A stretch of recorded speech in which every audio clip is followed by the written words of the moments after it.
जे सत्य आहे ते सत्यच राहतं।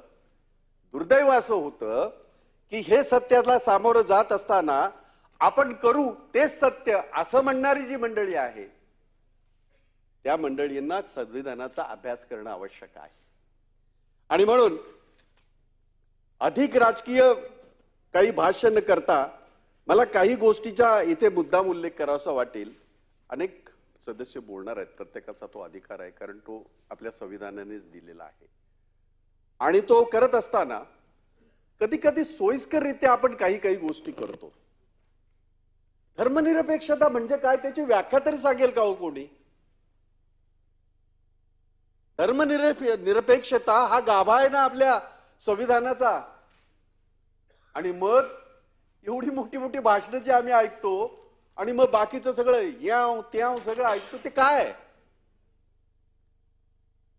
म्हणजे एकीकडे बाबासाहेबांचं नाव घ्यायचं, बाबासाहेबांचं सगळं गुणगान करायचे, ते करावंच लागेल, ते करावंच लागेल। आणि आपले छुपे अजेंडे चालवायचे नाही ना, नाही चालू देणार आणि नाही चालणार। एक हिंदी में शेर अर्ज कर रहा हूं। मेरे भीम ने कलम उठाई और इस देश का संविधान बन गया। मेरे भीम ने कलम उठाई और इस देश का संविधान बन गया। संविधान की ताकत तो देखो, एक चाय बेचने वाला देश का प्रधानमंत्री बन गया।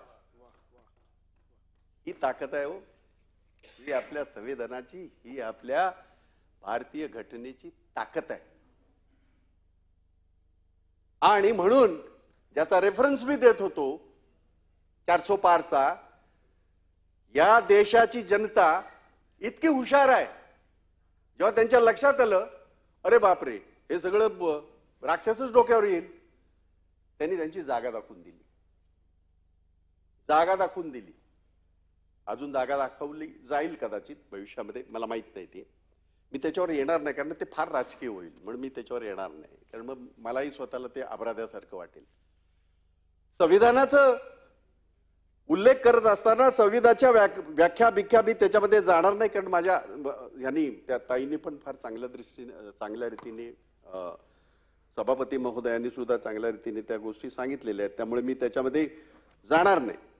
परंतु एवढं मात्र नक्की की आपल्या संविधानाचं वैशिष्ट्य वैभव या गोष्टीमध्ये सुद्धा आहे की आपल्या जवळजवळ 105 घटना दुरुस्ती झाल्या।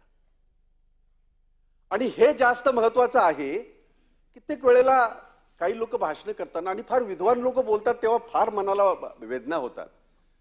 ऐसे कैसे चलेगा, इतने साल पहले संविधान बना, वही कैसे चलेगा? अरे वही चलेगा, उसके अलावा कुछ भी नहीं चलेगा।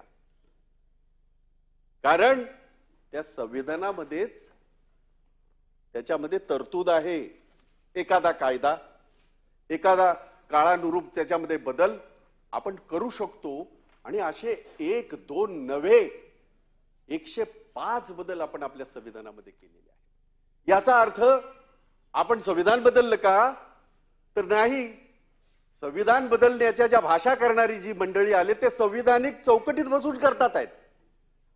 दुर्दैव असं आहे, इतका हा जो सत्तेचा जो माज आहे हा तितकासा चांगला नाही, नाही करता येणार तुम्हाला, करताच येत नाही तसं।